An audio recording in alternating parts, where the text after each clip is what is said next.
आज 5 घंटा जगा दर्शन बंद। श्रीमंदिर रे आज श्री विग्रह बनक लगी नीति द्वितीय भोगमंडप शेष हेबा परे बनक लगी नीति आरंभ हेबो। एहा गुप्त नीति होइथिबारु एही समय रे सर्वसाधारण दर्शन बंद रहिबो। संध्या 5टारू राति 10टा जाए बंद रहिबो सर्वसाधारण दर्शन। एने श्रीमंदिर प्रशासन पक्षरु सूचना दिया जाइछि। बनक लगी नीति रे श्री विग्रह मानक श्रीमुख श्रृंगार होइथाए। परंपरा अनुसायी 2 प्रहर धूप सरिबा परे मंदिरर समस्त दरजा बंद करा जाई एही नीति आरंभ करा जिबार परंपरा रहिछि।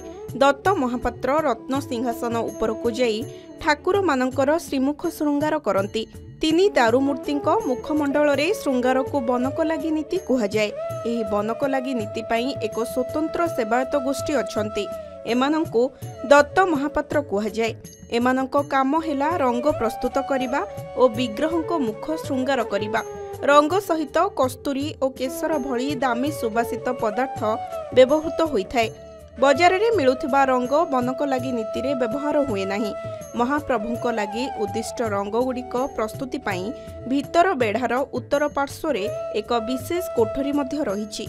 एहाकु बनक लगी घर कुहा जाए। एहा परे पुणी महाप्रभुंक दर्शन आरंभ हुए। ब्यूरो रिपोर्ट के न्यूज ओडिशा।